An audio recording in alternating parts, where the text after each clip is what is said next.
Hello viewers. Welcome to Myth Mystery. Welcome to Myth Mystery. அமெரிக்கால ஒரு பயங்கரமான jail இருக்கு. அது பயங்கரமான ஜெயில்னு சொல்றதுக்கு ஒரு காரணம் இருக்கு. ஏன்னா அந்த ஒரு ஜெயில்ல கடந்த 100 வருடங்களுக்கு மேல யாருமே தப்பிச்சதே கிடையாது. அதனாலே அந்த ஜெயிலுக்கு இன்னொரு பேர் இருக்கு. அதுதான் ஹானர் பிளாக். ஆனா அப்படிப்பட்ட அந்த ஜெயில்ல இருந்து 2015 வருஷம் 2 கிரிமினல்ஸ் தப்பிக்க தான் செஞ்சிருக்காங்க. சோ தப்பிக்கவே முடியாதுன்னு சொல்லப்பட்ட அவ்வளவு செக்யூரான அந்த ஒரு ஜெயில்ல இருந்து இந்த 2 பேர் மட்டும் எப்படி தப்பிச்சாங்க அப்படின்ற ஒரு இன்கிரெடிபிளான ஸ்டோரி தான் இன்னைக்கு வீடியோல பார்க்க போறோம். இந்த வீடியோ உண்மையிலேயே செம்ம த்ரில்லிங்கா இருக்கும். சோ ஸ்கிப் பண்ணாம கடைசி வீடியோ பாருங்க. வாங்க வீடியோக்குள்ள போலாம். போறதுக்கு நம்ம சேனலை சப்ஸ்கிரைப் பண்ணிட்டு போயிடலாம். கூடவே நம்ம வாட்ஸ்அப் பேஜையும் ஃபாலோ பண்ணிக்கோங்க. அப்பதான் நம்ம போடுற வீடியோ உடனுக்குடனே உங்களால பார்க்க முடியும். இந்த ஜெயிலோட பேரு கிளின்டன் கரெக்ஷனல் ஃபெசிலிட்டி. இது எங்க இருக்கு அப்படின்னு பார்த்தீங்கன்னா எக்ஸாக்டா அமெரிக்கால இருக்கிற நியூயார்க்ல தான் இருக்கு. குறிப்பிட்டு சொல்லணும் அப்படின்னா கனடாவோட பார்டர் இருக்கு பாத்தீங்களா, அந்த பார்டருக்கு பக்கத்துல தான் இந்த ஒரு ஜெயில் இருக்கு. இது இன்னைக்கு நேற்று கட்டப்பட்ட ஜெயிலாம் கிடையாது. கிட்டத்தட்ட 170 வருடங்களுக்கு முன்னாடி இந்த ஜெயிலை கட்டிட்டாங்க. அப்படி கட்டினதுல இருந்து 2015 வரைக்கும் இந்த ஜெயில இருந்து யாருமே தப்பிச்சது கிடையாது. ஏன்னா இந்த ஜெயிலோட செக்யூரிட்டி அவ்வளவு ஸ்ட்ராங்கா இருக்குமோ அவ்வளவு ஸ்ட்ராங்கா இருக்கிற இந்த ஒரு ஜெயில இருந்தும் 2015 வருஷம் 2 பேரு அசால்ட்டா தப்பிச்சு போயிருக்காங்க. அந்த 2 பேரோட பேர் தான் ரிச்சர்ட் மேட் அண்ட் டேவிட் ஸ்வெட். இதுல நம்ம ஃபர்ஸ்ட் மென்ஷன் பண்ண ரிச்சர்ட் மேட்டை பத்தி சொல்லணும் அப்படின்னா ஒரு வயலண்டான கிரிமினல் அப்படின்னு சொல்லலாம். ஏன்னா 1997 காலகட்டத்திலே தான் வேலை பார்த்துட்டு இருந்த கம்பெனில இருந்த பாஸையே இவன் கடத்திட்டு போய் அவரோட ஃபேமிலிக்கு கால் பண்ணி பிளாக்மெயில் பண்ணி எனக்கு காசு வேணும்னு சொல்லிட்டு மிரட்டி இருந்திருக்கான். ஆனா இவன் என்னத்தை தான் மிரட்டினாலும் இவனோட பாஸோட ஃபேமிலில இருந்து யாருமே காசு கொடுக்கறதுக்கு முன் வரவே இல்லையா. சோ அதனாலே ரிச்சர்ட் மட்டும் செம்ம காண்டாகி ஏன்டா கொய்யால உன்னை நான் இவ்வளவு தூரம் கஷ்டப்பட்டு கடத்தி 27 மணி நேரமா கார்ல வச்சு பெட்ரோல் போட்டு சுத்திட்டு இருக்கேன். ஆனா உங்க வீட்டுல இருந்து எவனுமே கண்டுக்க மாட்டேன்றானுங்க. என்ன பார்த்தா காமெடியாவா தெரியுது அப்படின்னு சொல்லிட்டு 76 வயசான அவனுடைய பாஸ கழுத்தை திருப்பி கொல்றதோட மட்டும் இல்லாம அவரோட பாடியை துண்டு துண்டா வெட்டி நயங்கரா ரிவர்ல வீசிட்டு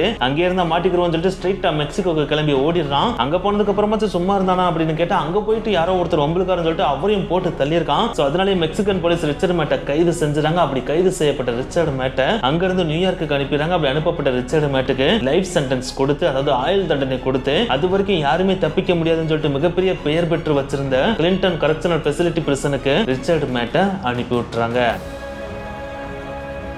அதுக்கடுத்து நம்ம மென்ஷன் பண்ண டேவிட் ஸ்வெட்டை பத்தி சொல்லணும் அப்படின்னா இவனும் மோஸ்ட் வயலண்ட் கிரிமினல் அப்படின்னு நம்ம சொல்லலாம். ஏன்னா 2002 காலகட்டத்தில் இவனுக்கு 20 இருந்து 22 வயசு இருக்கிறப்பயே ஒரு போலீஸ்காரரை போட்டு தள்ளிட்டா. சோ அதனால இவனை கைது பண்ணி ஜெயிலுக்கு கூட்டு போறாங்க. அப்படி கூட்டு போறப்ப அவங்க அம்மாட்ட போயிட்டு இன்னமும் அவங்க பையன் இவ்வளவு பெரிய காரியத்தை பண்ணிட்டா அப்படின்னு சொல்லிட்டு கேட்கிறப்ப அவங்க அம்மாவே சார் அவனை தயவு செஞ்சு ஜெயில தூக்கி போட்டு வெளியே விடவே விடாதீங்க. ஏன்னா அவன் சின்ன வயசுல இருந்து ரொம்ப மொரடனா தான் வளர்ந்துட்டு இருக்கான். நானும் அவனை கண்ட்ரோல் பண்றதுக்கு எவ்வளவு ட்ரை பண்ணி பார்த்தேன். ஆனா அவனை என்னால கண்ட்ரோல் பண்ணவே முடியல. டெய்லி யாராச்சும் ஒருத்தர் பிரச்சனை பண்ணி அவங்க எல்லாரும் எங்க வீட்டுக்கு வரதான் வேலையாவே வச்சிருக்காங்க.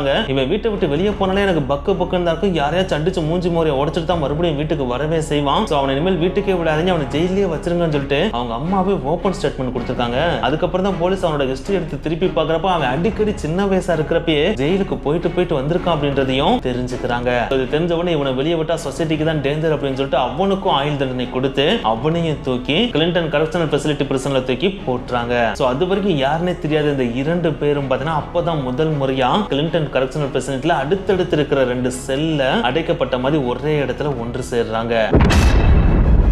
அப்படி சேர்ந்த இவங்க பார்த்தீங்கன்னா இனிஷியலா பார்த்தீங்கன்னா ஜெயில இருந்து தப்பிக்கிறதுக்கு எந்த ஒரு பிளானும் போடல. சில வருடங்களை ஜெயில தான் கழிக்கிறாங்க. ஆனா அப்படி கழிச்சிட்டு இருக்கப்ப இவங்களுக்கு ஜெயில் வாழ்க்கை போர் அடிக்க ஆரம்பிச்சது. அந்த டைம்ல தான் இதுக்கு மேலே நம்ம ஜெயில இருக்க வேணா, நம்ம ஜெயில இருந்து தப்பிச்சுலாம் அப்படின்னு சொல்லிட்டு முடிவு பண்றாங்க. அப்படி முடிவு பண்றப்ப இந்த 2 பேர்ல யாருக்காச்சும் ஜெயில இருந்து தப்பிச்ச முன் அனுபவம் இருக்கா அப்படின்னு கேட்டா எஸ் கண்டிப்பா இருக்கு. அதாவது நம்ம ரிச்சர்ட் மேட் இருக்காரு பாத்தீங்களா, அவருக்கு இதுக்கு முன்னாடி ஜெயில இருந்து தப்பிச்சதுக்கான அனுபவம் இருக்கு. எஸ் 1986லயே பாத்தீங்கன்னா ரிச்சர்ட் மேட்டத்துக்கு ஒரு ஜெயில போட்டு இருந்திருக்காங்க. அந்த ஜெயில தலைவர் செவரேறி குச்சி தப்பிச்சும் ஓடி இருந்திருக்காரு.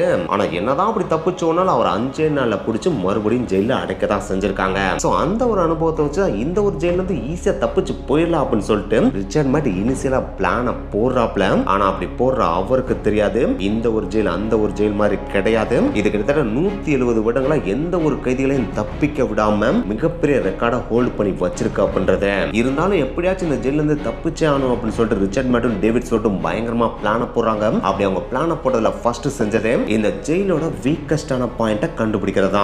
அதாவது ஜெயில எந்த பகுதி தப்பிக்கிறதுக்கு ரொம்ப சுலபமான பகுதி அப்படின்றத கண்டுபிடிக்கிறதா இவங்களுடைய ஃபர்ஸ்ட் நோக்கமாவே இருந்துச்சு. அதுக்காக 2015 வருஷம் ஜனவரி மாசத்துல இருந்து ரிச்சர்ட் மேட்டும் டேவிட் ஸ்வெட்டும் ஒர்க் பண்றாங்க. அப்படி ஒர்க் பண்றப்ப மாதங்கள் தான் ஓடுதே தவிர அவங்களால அந்த ஜெயிலோட வீக்கஸ்ட் பார்ட்டை கண்டுபிடிக்கவே முடியல. இப்படியே டைம் ஓடிட்டே இருக்கு. இருந்தாலும் பாத்தீங்கன்னா இவங்க முயற்சியை கைவிடுற மாதிரியே தெரியல. தொடர்ந்து அந்த ஜெயிலோட வீக்கஸ்ட் பார்ட்டை தேடிட்டே இருக்காங்க. அப்படி தெரிந்ததோட பலனா கடைசி அந்த ஜெயிலோட வீக்கஸ்ட் பார்ட்டையும் கண்டுபிடிக்கிறாங்க. அதுதான் இவங்களை அடைச்சு வச்சிருக்க செல்லோட பின்னாடி வால்.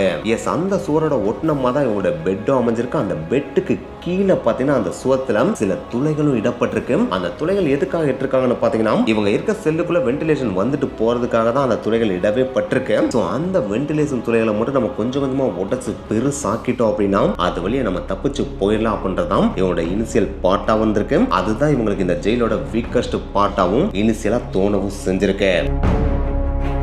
ஓகே, இப்போ இந்த ஜெயிலோட வீக்கஸ்ட் பார்ட்டையும் கண்டுபிடிச்சாச்சு. இப்போ அதை உடைச்சு தப்பிக்கிறதான இவங்களோட அடுத்த பிளான்.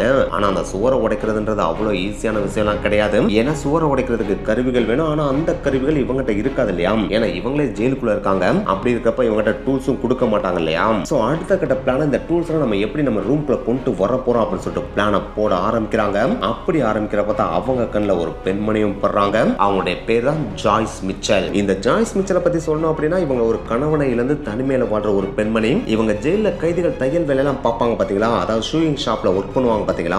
அந்த ஷூயிங் ஷாப்பை சூப்பர்வைஸ் பண்ற பெண்மணி தான் இந்த ஜாய்ஸ் மிச்சல். சோ இவங்க தான் இப்ப ரிச்சர்ட் மேட் அண்ட் டேவிட் ஸ்வட்டோட கண்ணில் படுறாங்க.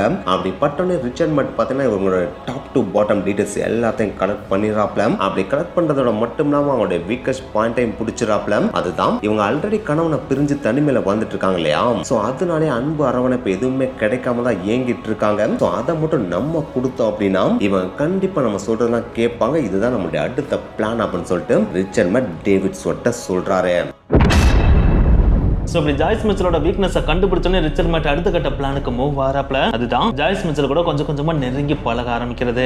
ஜாய்ஸ் மிச்சலுக்கு குறைபாடு இருக்கிற அன்பு அரவணைப்பை இப்ப ரிச்சர்ட் மேட் கொடுக்க ஆரம்பிக்கிறாப்ப. இப்படி கொடுக்குற இந்த ஒரு அன்பு அரவணைப்பை ஜாய்ஸ் மிச்சலுக்கு ரிச்சர்ட் மேட் மேல இருக்கிற ஒரு மதிப்பை அதிகப்படுத்துது. அதே நேரத்தில் நாட்கள் போக போக அந்த ஒரு மதிப்பை பார்த்தீங்கன்னா காதலாவும் மாறுது. சோ அதனால அது வரைக்கும் ஜஸ்ட் தைக்கிறப்ப பேசி பழனவங்க ரெண்டு பேரு அடுத்த மாதங்கள் போக போக இந்த தைக்கிறதுக்கு தேவைப்படுற டூல்ஸ் வச்சிருக்கிற ஒரு ஸ்டோரேஜ் ரூம் இருக்கும் பாத்தீங்களா? அந்த ஸ்டோரேஜ் ரூம்லயே தனிமையில இவங்க ரெண்டு பேரும் டைம் ஸ்பெண்ட் பண்ண ஆரம்பிக்கிறாங்க. சோ இந்த மாதிரி இவங்க ரெண்டு பேரும் தனிமையில சந்திக்க இவங்களோட நெருக்கமும் அதிகமாகுது, இவங்களோட காதலும் அதிகமாகுது. ஜாய்ஸ் மிச்சலுக்கு ரிச்சர்ட் மேட் மேல இருக்கிற லவ் அளவுக்கு அதிகமா இன்க்ரீஸ் ஆயிட்டே போகுது. சோ அந்த ஒரு சமயத்துல ரிச்சர்ட் மேட் நம்மளோட பிளான் பக்காவா ஒர்க் அவுட் ஆயிட்டு இருக்கு. இனிமேல் இப்ப நம்ம சொன்னா கண்டிப்பா கேட்பான். சோ நம்மளோட பிளான் என்னன்றதை மட்டும் சொல்லிடலாமா அப்படின்னு சொல்லிட்டு யோசிக்கிறாப்ல. ஆனா அப்படி யோசிக்கிறப்ப இன்னொரு விஷயம் ரிச்சர்ட் மேட்டுக்கு இடிக்குது. அதுதான் நம்ம என்னதான் ஜாய்ஸ் மிச்சல் கூட இவ்வளவு தூரம் க்ளோஸரா நெருங்கி போறனாலும் ஜாய்ஸ் மிச்சலுக்கு நம்ம மேல காதல் வந்தாலும் நம்ம ஒரு கிரிமினல் அப்படின்றத அவன் நல்லாவே நோட் பண்ணிட்டே தான் இருப்பான். சோ நான் தப்பிக்க போறேன் அப்படின்ற பிளான் அவகிட்ட சொல்ல போய் அந்த பிளானை கேட்ட உடனே இதுக்குதான் என் கூட நீ நெருங்கி போயிடா அப்படின்னு சொல்லிட்டு அவ அலர்ட் ஆகி லைட்டா பேக் அடிச்சிட்டா அப்படின்னா அவ்வளவுதான் நம்ம சொல்லி முடிஞ்சு போயிடும். அதுக்கடுத்து நம்மளால எப்பயுமே வாழ்நாள்ல தப்பிக்க முடியாது. சோ இவ பேக் அடிக்காம இருக்கணும் அப்படின்னா அதுக்கு ஏதாச்சும் ஒரு பிளான் நம்மகிட்ட இருக்கணும் அப்படின்னு சொல்லிட்டு கொஞ்சம் கொஞ்சமா பேசி பழகி ஜாய்ஸ் மிச்சல் இருக்கிற அந்தரங்க புகைப்படங்களையும் நைஸா ரிச்சர்ட் மேட் வாங்கி வச்சுக்கிறான். அப்படி வாங்கி வச்ச அந்த புகைப்படங்களை டேவிட் ஸ்வட்டுகிட்டையும் காமிச்சு ரெண்டு பேரும் என்ஜாய் பண்ணிக்கிறாங்க. அப்படி ஜாலியா அவங்களோட பிளான் பக்காவா போயிட்டு இருக்கப்ப ரிச்சர்ட் மேட் ஜாய்ஸ் மிச்சல்கிட்ட போயிட்டு என்னோட ஃப்ரெண்டு உங்க கூட பழக ரொம்ப ஆசைப்படுறான் அப்படின்னு சொல்லிட்டு டேவிட் ஸ்வட்டு ஜாய்ஸ் மிச்சல் கூட பழக விடுறான். அப்படி பழகிறப்ப இவங்க மூணு பேருக்கு இடையிலுமே ஒரு ட்ரையாங்கிள் காதல் மாதிரியான ஒரு பிம்பத்தை இவங்க ரெண்டு பேரும் கிரியேட் பண்றாங்க. இப்படி இவங்க கிரியேட் பண்ற இந்த ஒரு ட்ரையாங்கிள் காதல ஜாய்ஸ் மிச்சலும் முழுசா நம்பிடுறான். சோ அதனாலேயே இவங்க ரெண்டு பேரும் என்ன சொன்னாலும் நம்ம செய்யலாம் அப்படின்ற ஒரு ஸ்டேஜுக்கு ஜாய்ஸ் மிச்சல் வந்துடுறான். சோ அந்த ஒரு ஸ்டேஜுக்கு வந்த உடனே ரிச்சர்ட் மட்டும் டேவிட் ஸ்வட்டும் அவங்களோட பிளானை எக்ஸிக்யூட் பண்றானுங்க. அதுதான் நைஸா ஒரு நாள் ஜாய்ஸ் மிச்சல் அவங்க ரெண்டு பேர் போயிட்டு நம்ம மூணு பேர் எவ்வளவு நாள் தான் இந்த மாதிரி ஜெயிலுக்குள்ளே லவ் பண்ணிட்டு ஒன்னாவே இருந்துட்டு இருக்குது, இப்படி இருக்குது யாருக்கும் தெரியாம இருக்கிற மாதிரி இருக்கு, அதுவும் நம்ம பயந்து இருக்கிற மாதிரி வேற இருக்கு. ஆனா இதே நாங்க ரெண்டு பேரும் ஜெயில இல்லாம வெளியே இருந்தோம் அப்படின்னா இன்னும் கொஞ்சம் ஃப்ரீடம் அளவுக்கு அதிகமா இருக்கும், நம்ம மூணு பேர் ஸ்பெண்ட் பண்றதுக்கு டைமும் அளவுக்கு அதிகமா இருக்கும், நம்ம ஜாலியா இந்த உலகத்துல என்ஜாய் பண்ணி எங்க வேணாலும் டிராவல் பண்ணிட்டு வரலாம். அப்படி ஜாலியா நம்ம மூணு பேரும் சேர்ந்து என்ஜாய் பண்ணணும் அப்படின்னா நாங்க முதல் இந்த ஜெயில இருந்து வெளியே வரணும். ஆனா எங்களுக்கு லைஃப் டைம் பிரசன் கொடுத்தனால இங்க இருந்து வெளியே வர முடியாது. இருந்தாலும் நீ மனசு வச்சு அப்படின்னா இந்த ஜெயில இருந்து எங்களால தப்பிக்க முடியும். அப்படி மட்டும் தப்பிச்சிட்டோம் அப்படின்னா நம்ம மூணு பேர் சேர்ந்து என்ஜாய் பண்ணலாம் அப்படின்னு சொல்லிட்டு சொல்றானுங்க. இதை கேட்ட உடனே ஜாய்ஸ் மிச்சல் பக்கு நடிச்சிருது. இருந்தாலும் இவங்க ரெண்டு பேரும் இவ டீப்பா லவ் பண்ண ஆரம்பிச்சிட்டாலே. சோ அதனாலே காதலுக்கு கண்ணு இல்ல அப்படின்ற மாதிரி இவங்க சொல்றத பிளைண்டா அவ நம்பிட்டு எனக்கு உங்க ரெண்டு பேரும் கூட சேர்ந்து வாழதான் ஆசையா இருக்கு, நான் என்ன பண்ணணும் அப்படின்னு சொல்லிட்டு ஓப்பனாவே கேட்றான். அப்படி கேட்ட உடனே அந்த ரெண்டு பேரும் அதாவது ரிச்சர்ட் மேட்டும் டேவிட் ஸ்வட்டும் நீ எங்களுக்கு பெருசா எதுவுமே செய்ய வேணாம், நாங்க கேட்கிற சில டூல்ஸ் மட்டும் கொண்டு வந்து எங்களுக்கு சீக்கிரட்டா கொடுத்துரு,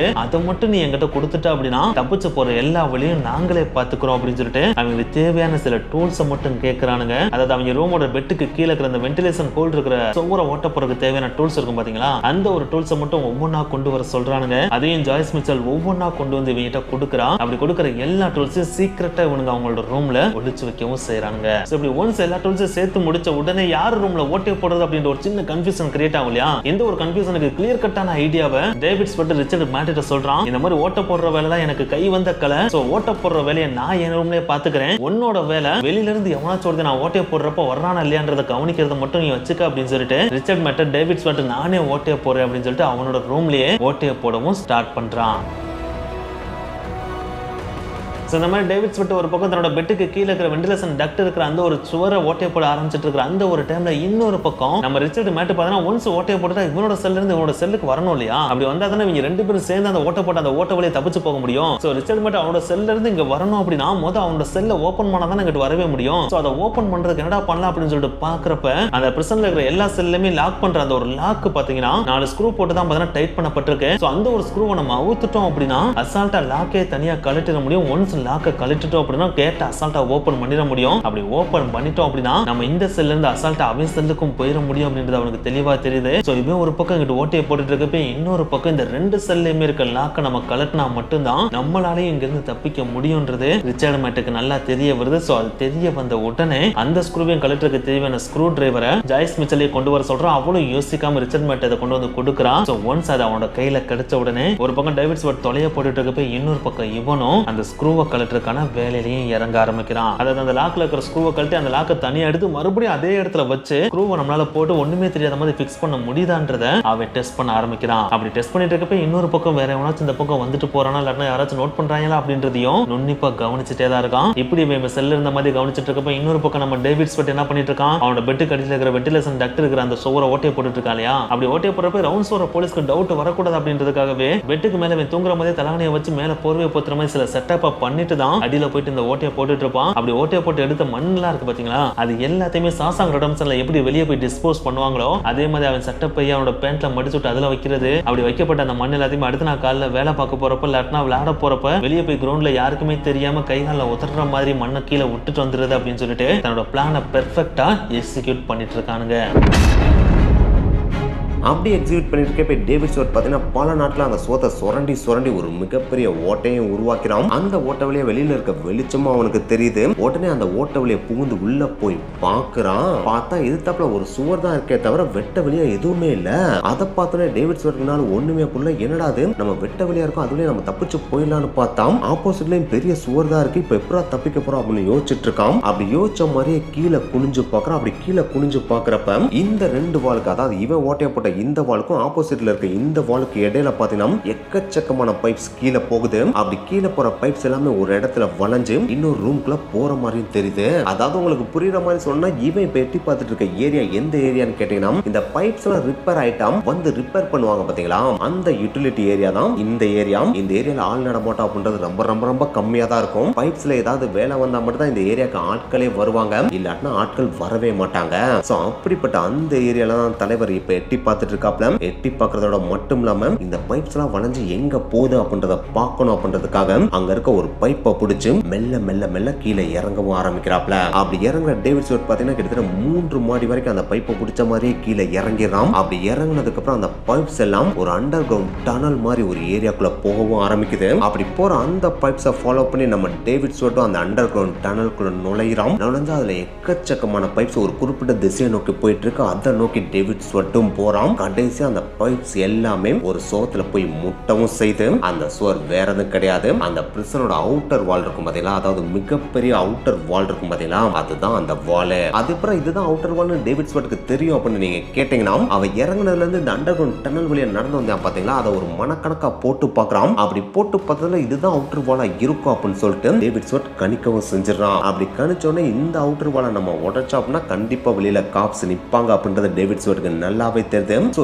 இங்க இருந்து எப்படி தப்பிக்கிறது அப்படின்னு சொல்லிட்டு யோசிச்சுட்டு இருக்கான். அப்படி யோசிச்சுட்டு இருக்கப்பதான் இவனுக்கு எதிர்த்தாப்புல 2 பைப்ஸ் இவனுடைய கண்கள்ல படுது. அதுதான் ஸ்டீம் ஏர் பைப்ஸ். இந்த ஸ்டீம் ஏர் பைப்ஸ்ன்றது வேற எதுவும் கிடையாது. குளிர் காலத்துல அமெரிக்காலாம் பாத்தீங்கன்னா ரூம்லாம் பயங்கர கோல்டா இருக்கும் இல்லையா, அந்த டைம்ல ஆபீசர்ஸ் ரூம் எல்லாத்தையும் வெது வெதுப்பா வச்சிருக்கிறதுக்காகவே ஸ்டீம் ஏரை உள்ள விடுவாங்க. அதாவது ஹாட்டான ஏரை உள்ள விடுவாங்க. அந்த ஒரு ஸ்டீம் ஏரை கொண்டு வர்ற பைப்பு தான் இந்த பைப்பு. அதுல ஒண்ணு பாத்தீங்கன்னா ஸ்டீம் ஏரோட இன்லெட், இன்னொன்னு பாத்தீங்கன்னா ஸ்டீம் ஏரோட அவுட்லெட். சோ அந்த 2 பெரிய பைப்பு தான் இப்ப டேவிட் ஸ்வாட்டோட கண்ணில் படுது. இந்த பைப்பை நம்ம உடைச்சோம் அப்படின்னா கண்டிப்பா இது வழியா நம்ம தப்பிச்சு போயிட முடியும் அப்படின்னு சொல்லிட்டு டேவிட் ஸ்வாட் நம்ப ஆரம்பிக்கிறான். ஆனா இங்கே ஒரு பெரிய சிக்கல் இருக்கு. ஏன்னா இந்த பைப்பை அறுக்கிறதுக்கு பார்த்தீங்கன்னா இவங்கிட்ட இருக்க டூல்ஸ்லாம் போதுமானதா இல்ல. ஸோ இதுக்கு ஒரு புது டூல்ஸ் தான் தேவை. ஸோ உடனேலாம் தப்பிக்க முடியாது, இதுக்கும் டைம் ஆகும் அப்படின்றது அவனுக்கு நல்லாவே தெரியுது. இதை விட ஒரு முக்கியமான விஷயம் என்னன்னா இந்த டூல்ஸ் அந்த ஜெயிலுக்குள்ள கொண்டு வரதான் ஒரு மிகப்பெரிய டாஸ்க் அப்படின்றதும் இவனுக்கு நல்லாவே தெரியுது. ஏன்னா இந்த பைப்பா இருக்கிறதுக்கு தேவையான டூலே என்னன்னு பாத்தீங்கன்னா ஹெக்ஸா ரிச், அதாவது ஆக்ஸா பிளேட் சொல்லுவோம் பாத்தீங்களா, அந்த பிளேட் தான் தேவை. அவ்வளவு பெரிய பிளேட் இந்த ஜெயிலுக்குள்ள யாருக்கும் தெரியாம கொண்டு வரதுன்றது சாதாரணமான விஷயம் கிடையாதுல்ல. ஸோ அதனாலதான் இப்ப என்ன பண்றது ஏது பண்றதுன்னு தெரியாம டேவிட் ஸ்வட் இப்ப வில்லி பிதிங்க நின்றுட்டு இருக்கான். நின்றுட்டு இருக்கிறதோட மட்டும் இல்லாம மேல வந்து இந்த ரிச்சர்ட் மேட்ட சொல்லவும் செய்யறான். அப்படி சொன்னோன்னே ரிச்சர்ட் மேட்டான அசால்ட்டா அதான் நமக்கு ஜாய்ஸ் மிச்சல் இருக்கால, அவ அசால்ட்டா இந்த பொருளை உள்ள கொண்டு வந்துரும் அப்படின்னு சொல்லிட்டு ஜாய்ஸ் மிச்சல்கிட்ட போய் இதை சொல்றான். இதை கேட்டோன்னே மிச்சலுக்குனால படபடன்னு வந்துருது. ஏன்னா இதுக்கு முன்னாடி கூட சின்ன சின்ன பொருளை கேட்டீங்க, அதை எப்படியோ தெரியாம கடத்தி கொண்டு வந்துட்டேன். ஆனா இப்ப நீங்க ஆக்ஸா பிளேட் கேக்குறீங்க, இது எப்படி நான் கடத்தி கொண்டு வரது அப்படின்னு சொல்லிட்டு ரிச்சர்ட் மேட்டே கேட்கிறான். அப்படி சொன்னோன்னே ரிச்சர்ட் மேட்னாலும் நீ எங்களுக்கு பெரிய கறியை கொண்டு வர மாதிரி கொண்டு வா, அதுக்குள்ள இந்த ஆக்ஸா பிளேட ஒளிச்சு வச்சு கொண்டு வா அப்படின்னு சொல்லிட்டு ஐடியாவும் கொடுக்குறான். ஸோ இவனோட ஐடியாவை ஃபாலோ பண்ணி மிச்சலும் பார்த்தீங்கன்னா பெரிய கறியை வாங்கி அதுக்குள்ள ஆக்ஸா பிளேட் 4-5 ஒளிச்சு வச்சு ஜெயிலுக்குள்ள கொண்டு வர்றான். அப்படி வந்து ஜெயிலுக்குள்ள இவ்வளவு பெரிய கறியை கொண்டு வரத பார்த்து அந்த ஆபீசர்னாலும் எதுக்காக இந்த கறியை கொண்டு போறா அப்படின்னு சொல்லிட்டு கேட்கிறாப்ல. அப்படி கேட்டோன்னே மிச்சனாலும் இங்க இருக்க ஒரு கைதி ஆசையா கறி கேட்டாப்ல, அதை கொடுக்கறதுக்காக தான் நான் கொண்டு போறேன் அப்படின்னு சொல்றான். அப்படி சொன்னோன்னே இந்த ஆபீசர் அந்த கறியை செக் பண்ணி பாப்பாருன்னு தான் எல்லாரும் எதிர்பார்த்துட்டு இருந்தாங்க. ஆனா அங்க அதுக்கு அப்படியே தலைகீழா நடந்துச்சு. சரி, நீ அவனுக்கு கறியை கொண்டு போய் கொடுக்குற, ஆனா இந்த கறியை நான் உள்ள கொண்டு போக அனுமதிக்கிறதுக்காக எனக்கு என்ன கொடுப்பா அப்படின்னு சொல்லிட்டு அவர் கேட்கிறாப்ல. இதை கேட்டோன்னே மிச்சலுக்கு ஜாலி ஆயிடுது. ஏன்னா இவன் என்ன நினைச்சா இந்த கறியை செக் பண்ணி உள்ள இருக்க ஆக்ஸா பிளேட புடிச்சிட்டான், இவளையும் தூக்கி ஜெயில போட்டுருவாங்க அப்படின்னு பயத்தோட தான் வந்தான். ஆனா இந்த ஆபீசர் இந்த கறியை உள்ள கொண்டு போறதுக்கு எனக்கு என்ன லஞ்சமா தருவா அப்படின்னு கேட்ட உடனே மிச்சலுக்கு செம்ம ஹாப்பி ஆயிடுது. உங்களுக்கு என்ன வேணுமோ கேளுங்க, அதையும் கொண்டு வந்து தர்றேன் அப்படின்னு சொல்லிடுறா. உடனே அந்த ஆபீசர் சின்ன சின்ன பொருளை லஞ்சமா வாங்கிட்டு இப்படி மிச்சல் கொண்டு வர சின்ன சின்ன பொருள் எல்லாம் அசால்ட்டா ஜெயிலுக்குள்ள அனுமதிச்சுட்டே இருக்காப்ல. ஆனா அவருக்கு தெரியாது இப்படி மிச்சல் கொண்டு வர உணவுப் பொருட்கள் எல்லாத்துலயும் சின்ன சின்ன டூல்ஸ் மறைஞ்சிருக்கு அப்படின்றது. சோ இப்படி ரிச்சர்ட் மேட்டும் டேவிட் ஸ்வட்டும் கேட்கிற எல்லா டூல்ஸையும் பாத்தீங்கன்னா அசால்ட்டா மிச்சல் பாத்தீங்கன்னா ஜெயிலுக்குள்ளேயே கொண்டு வந்து தந்துடுறான். அப்படி தந்த அந்த டூல்ஸை வச்சு டேவிட் ஸ்வட்டும் அடுத்த கட்ட பணிகளை தொடங்குறான். அதாவது அந்த ஸ்டீம் லைன் பைப் இருக்கு பாத்தீங்களா, அந்த பைப் லைன் ஆக்ஸா பிளேட வச்சு அறுக்க ஆரம்பிக்கிறான். அப்படி அறுக்கிறதோட மட்டும் இல்லாம அந்த பைப் லைனுக்குள்ள என்ட்ராவும் செய்யறான். இந்த இடத்துல தான் உங்களுக்கு ஒரு டவுட் வரும், ஏன்னா அந்த பைப்ல தான் ஹாட்டான ஏர் வந்துட்டு இருக்குன்னு சொல்றீங்க, அதுக்குள்ள எப்படி டேவிட் ஸ்வட்டால போக முடியும் அப்படின்னு நீங்க கேட்கலாம்.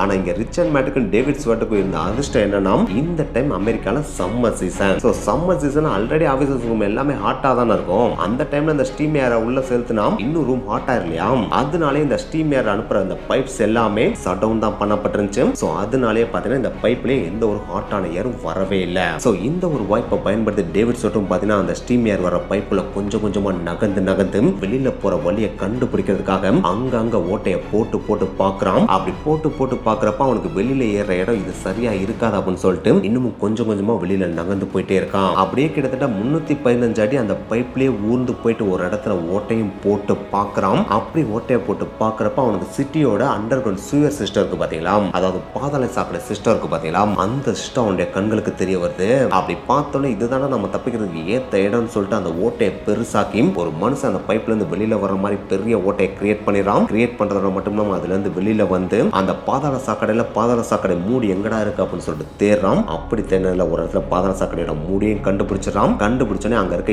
ஏணி வழிய மேல ஏறி வந்து அந்த மூடியை விளக்கிட்டு பாக்குறான். அப்படி பாக்குறப்ப சிட்டியோட ரோடு தெரியுது. அதை பார்த்தோன்னே டக்குன்னு உள்ள வந்து அந்த மூடியை மூடிட்டு ஆத்தாடி நம்ம தப்பிக்கிறதுக்கான வழியை கண்டுபிடிச்சா அப்படின்ற சந்தோஷத்தோடய திரும்ப அந்த பைப் லைன் வழியே கிரால் பண்ணிட்டு வந்து அவனுடைய செல்லுக்கும் வந்துடுறான். வந்துடுறதோட மட்டும் இல்லாம இதை ரிச்சர்ட் மேட்ட சொல்லவும் செய்யறான்.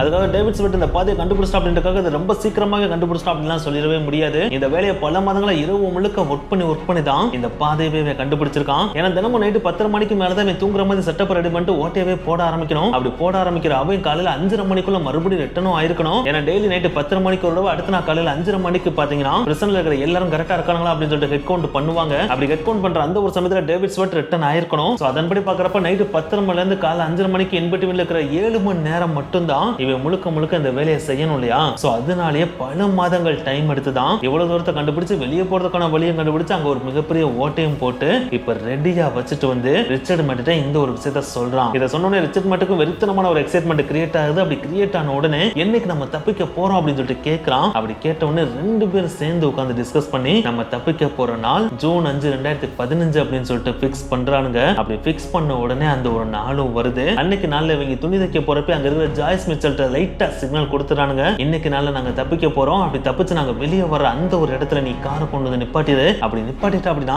நம்ம 3 பேர் சேர்ந்து புது லைஃபை ஸ்டார்ட் பண்ணிடலாம் அப்படின்னு சொல்லிட்டு சிக்னலை கொடுக்குறானுங்க. அப்படி கொடுத்த உடனே ஜாய்ஸ் மிச்சல் அந்த சிக்னலை எடுத்துக்கிறான். அப்படி எடுத்த உடனே அன்னைக்கு இரவு 10:30 மணிக்கு வழக்கம் போல அவங்க 2 பேரும் வழக்கம் போல அவங்க செல்லுக்குள்ள போயிட்டு தூங்குற மாதிரி ஒரு அழகான செட்டப்பை ரெடி பண்றாங்க. அப்படி ரெடி பண்ணி கொஞ்ச நேரத்திலேயே அந்த பிரச்சனை இருக்கிற எல்லாரும் தூங்கினதுக்கு அப்புறம் ரிச்சர்ட் மேட் அவன் வச்சிருக்கிற ஸ்க்ரூ டிரைவர் எடுத்து லாக்கரை லைட்டா கலட்டிட்டு அவனோட செல்ல இருந்து வெளியே போய் அவன் கலட்டின லாக்கரை மறுபடியும் அதே இடத்துல பிக்ஸ் பண்ணிட்டு பக்கத்துல இருக்கிற டேவிட் ஸ்டோட்டோட செல்லுக்கு பக்கத்துல போயிட்டு அங்க இருக்கிற லாக்கரையும் கலட்டி அவனோட செல்லுக்குள்ள போயிட்டு அந்த லாக்கையும் பிக்ஸ் பண்ணிடுறான். அப்படி பிக்ஸ் பண்ண உடனே உள்ள டேவிட் ஸ்வெட்டர் ரெடியா இருக்கான். அப்படி ரெடியா இருக்கிறவன் வா நம்ம உடனே கிளம்புவோம் அப்படின்னு சொல்லிட்டு அவனோட பெட்டுக்கு அடியில் அவன் போட்டு வச்சிருக்கிற ஓட்ட வழியா 2 பேருமே ஊர்ந்து வெளியே போறானுங்க.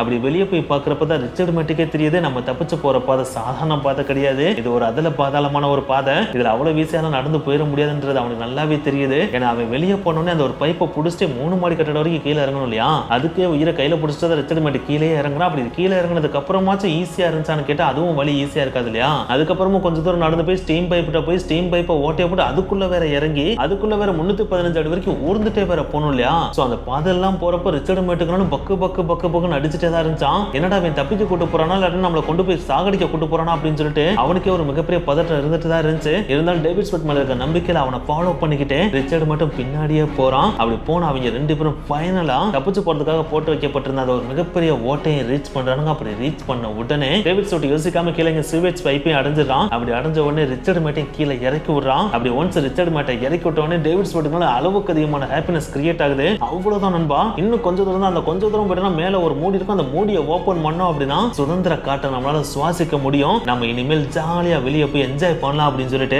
ரிச்சர்ட் மேட்டை கட்டி பிடிச்சிட்டு டேவிட் ஸ்வெட் வச்சிருந்த ஒரு பேப்பர்ல ஒரு ஸ்மைலி சிம்பலை வரைஞ்சு அதுல பை அப்படின்னு சொல்லிட்டு எழுதி அந்த பேப்பர் அவங்க இறங்கின அந்த ஒரு சீவேஜ் பைப்லயே பார்த்தீங்கன்னா ஒட்டி வச்சுட்டோம். டேவிட் ஸ்வெட் ரிச்சர்ட் மேட்டை கூப்பிட்டு அங்கிருந்து கிளம்பி போறான். அப்படி கிளம்பி போனவங்க தப்பிக்கிறதுக்காக பிக்ஸ் பண்ணி வச்சிருந்த அந்த ஒரு மூடியையும் ஓபன் பண்ணி 2 பேருமே மேல வந்துடுறானுங்க.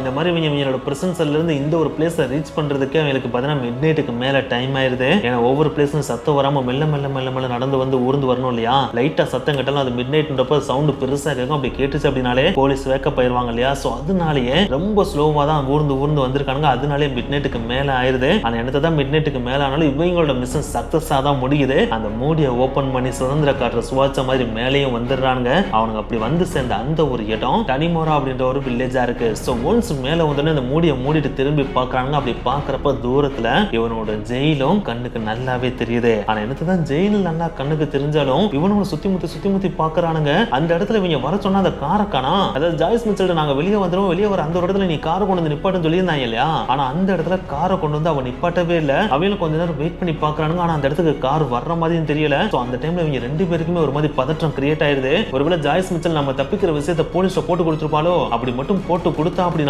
நம்ம 2 பேரும் கையும் களவுமா மாட்டிக்கிறோம். அப்படி மாட்டிக்கிட்டோம் அப்படின்னா மறுபடியும் தூக்கி ஜெயில போட்டுருவாங்க. சோ அதுக்கு பேசாம மறுபடியும் நம்ம வந்த பாதையில போய் நம்ம செல்லே படுத்துக்கிறோமா அப்படின்னு சொல்லிட்டு யோசிக்கிறானுங்க, டிஸ்கஸ் பண்றானுங்க. ஆனா என்னத்தை டிஸ்கஸ் பண்ணாலும் நம்ம மறுபடியும் பிரச்சனைக்கு போனாலும் அவன் போட்டு கொடுத்திருந்தா அப்படின்னா நம்ம பெட்டு கடையில வந்து செக் பண்ணுவானுங்க. அப்படி செக் பண்ணி பாக்குறப்ப ஓட்ட இருந்துச்சு அப்படின்னா நம்ம தப்பிக்க ட்ரை பண்ணோம் அப்படின்னு சொல்லிட்டு தண்டனை இன்னும் கொஞ்சம் அதிகப்படுத்துவானுங்க. அதே நேரத்துல நம்ம இவ்வளவு மாசமா கஷ்டப்பட்டு போட்ட இந்த ஓட்டையும் அடிச்சு போடுவானுங்க. அப்படி ஒன்ஸ் அடிச்சிட்டானுங்க அப்படின்னா மறுபடியும் தப்பிக்கிறதுக்கு நமக்கு சான்ஸே கிடைக்காது. சோ உள்ள போய் தப்பிக்கிறதுக்கு சான்ஸ் கிடைக்காம கூட தண்டனை வாங்குறதுக்கு வெளியே இருந்து தப்பிச்சு ஓடி போய் மாட்டாலும் பரவாயில்ல, நம்ம எப்படியாச்சும் இங்க இருந்து தப்பிச்சு ஓடிடுவோம் அப்படின்னு சொல்லிட்டு இங்க இருந்து நம்ம தப்பிச்சு ஓடிடலாம்னு சொல்லிட்டு ரிச்சர்ட் மேட் டேவிட் ஸ்வெட்டர் சொல்றான். இதை கேட்டவனே டேவிட் ஸ்வெட்டனாலும் தப்பிச்சு ஓடலாம்னா எப்படி நீ ஓடுவ, ஏன்னா நம்மகிட்ட கார் இருந்தா கூட ரொம்ப தூரத்தை ஈஸியா கவர் பண்ணிடலாம். ஆனா நடந்து போனோம் அப்படின்னா கொஞ்சம் தூரம் போறப்ப விடிஞ்சிரும், அது 5:30 கிராஸ் பண்ணிருச்சு அப்படின்னா நம்ம தப்பிச்ச விஷயம் பிரிசன்ல தெரிஞ்சிடும். அப்படி தெரிஞ்சிருச்சு அப்படின்னாலே நியூஸ் ஸ்ப்ரெட் ஆயிரும். ஒன்ஸ் நியூஸ் ஸ்ப்ரெட் ஆயிடுச்சு அப்படின்னா நம்மள ஈஸியா கண்டுபிடிச்சிருவானுங்க. சோ கால் வழியா நடந்து போய் தப்பிக்கிறதுக்கு வாய்ப்பே கிடையாது அப்படின்னு சொல்லிட்டு டேவிட் ஸ்வெட் இதுக்கு மறுக்கிறான். இருந்தாலும் ரிச்சர்ட் மேட் அவன் ஆறுதல் படுத்தி பக்கத்துல தான் மலை இருக்கு, அந்த மலைக்காட்டுக்குள்ள நம்ம என்டர் ஆயிட்டோம் அப்படின்னா அவ்வளவு சீக்கிரம் நம்மள கண்டுபிடிக்க முடியாது,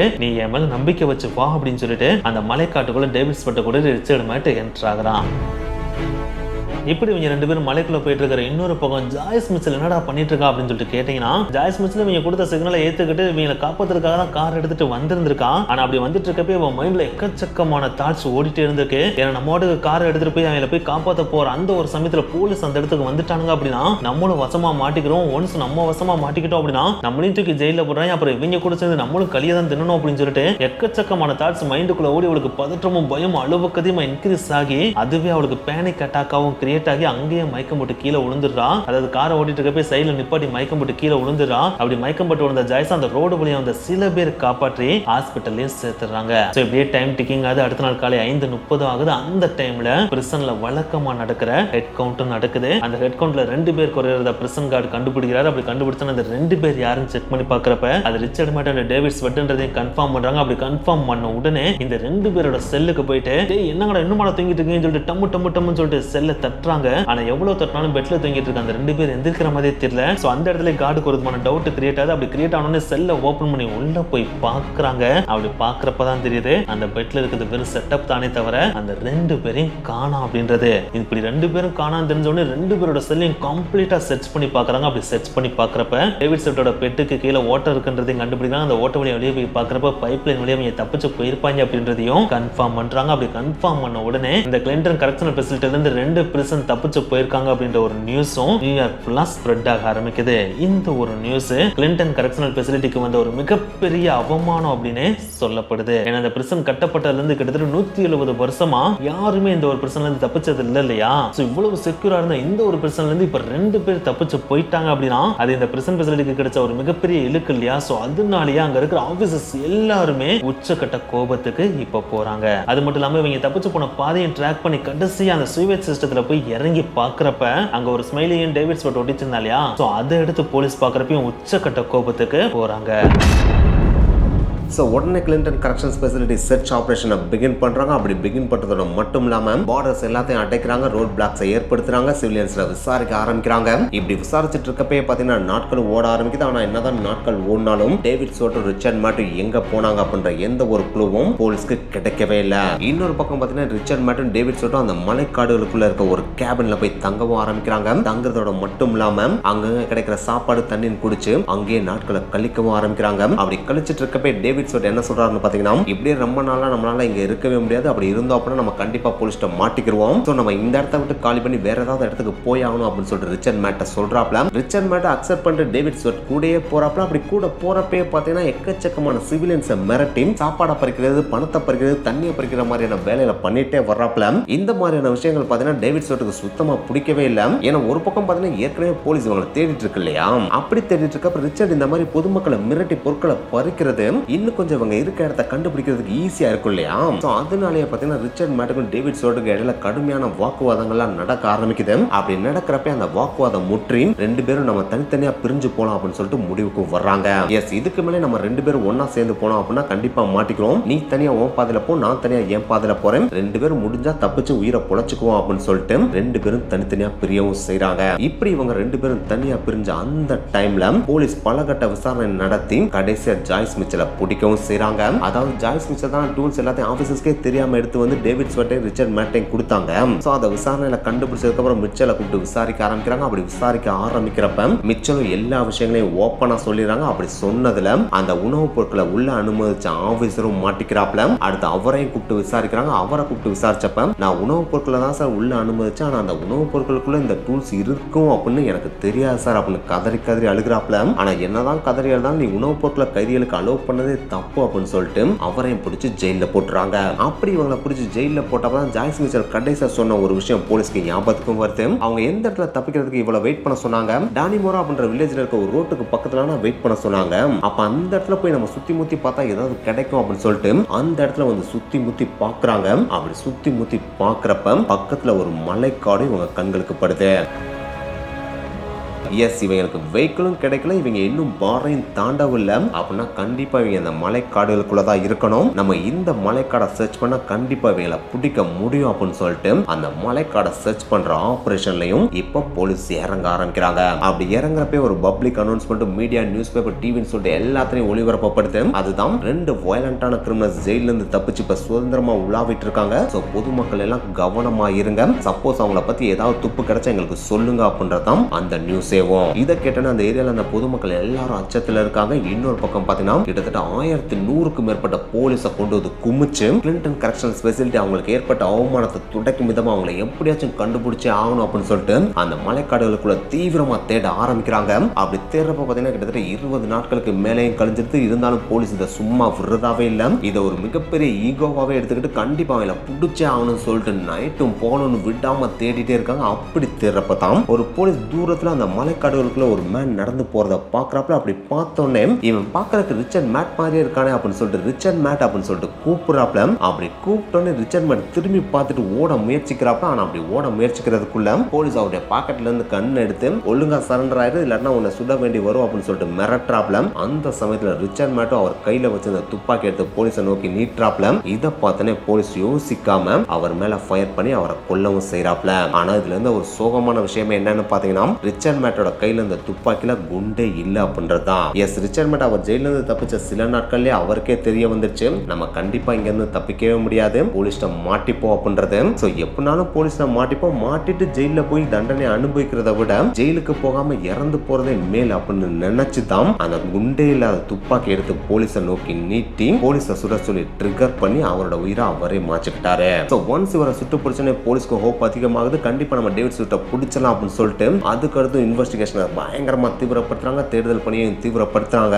அப்படி தீவிரப்படுத்துறதோட பலனை அடுத்த 2 நாள், அதாவது ஜூன் 28, 2015 வருஷம் நியூயார்க்கு பக்கத்துல இருக்க கான்ஸ்டபிள் அப்படின்ற டவுனுக்கு பக்கத்துல ஒரு வில்லேஜ் ரோட்ல பாத்தீங்கன்னா ஒரு மனுஷன் தூரத்துல நடந்து போயிட்டு இருக்கான். அப்படி நடந்து போறப்ப பாத்தீங்கன்னா அந்த ஏரியால வந்த ஜேக்குக் அப்படின்ற பெட்ரோல் ஆபீசர் பாத்தீங்கன்னா அந்த மேனை நுப்பாட்ட ட்ரை பண்றப்ப, அப்படி நுப்பாட்ட ட்ரை பண்றப்ப அந்த மேன் அங்கிருந்து தப்பிச்சு வேகமா ஓட பாக்குறான். அப்படி ஓடுறப்ப தான் அந்த ஜேக்குக்கு தெரிய வருது இது வேற யாரும் கிடையாது, டேவிட் ஸ்வெட் அப்படின்றது. உடனே ஜேக்குக்கும் அவருடைய வண்டில இருந்து இறங்கி டேவிட் ஸ்வெட்டை துரத்திட்டு ஓடுறாரு. டேவிட் ஸ்வெட்டும் பயங்கர வேகமா ஓடுறான். இன்னும் 2 கிலோமீட்டர்ல அவன் கனடியன் பார்டரை ரீச் பண்ணிடுவான் அப்படின்றது ஜேக்குக்கு நல்லாவே தெரியுது. அதனாலே ஜேக்குக் என்ன சொல்றாருன்னா, நீ அங்கே நின்னா உன்னை உயிரோட நான் பிடிப்பேன், இல்லாட்டினா உன்னை சுட்டு தான் பிடிக்க வேண்டிய நிலைமை ஏற்படும் அப்படின்னு வார்ன் பண்றாரு. ஆனா என்னதான் வார்ன் பண்ணாலும் அதை டேவிட் ஸ்வெட் கேட்கிற மாதிரி தெரியல, தொடர்ந்து ஓடிட்டே இருக்கான். வேற வழியே இல்லாம ஜேக்குக் சுடுறாரு. அப்படி சுடுறதுல ஃபர்ஸ்ட் புல்லட் பாத்தீங்கன்னா அப்பர் டார்சோல இறங்கிருது, அதாவது மேல்புற உடம்புல இறங்கிருது. ஆனா அப்புறம் இருந்து டேவிட் ஸ்வெட் நிக்கிற மாதிரியே தெரியல, தொடர்ந்து ஓடதான் செய்யறான். அவருடைய 2வது புல்லட்டையும் அதே மேற்புற உடம்புல இறக்கவும் செய்யறாரு.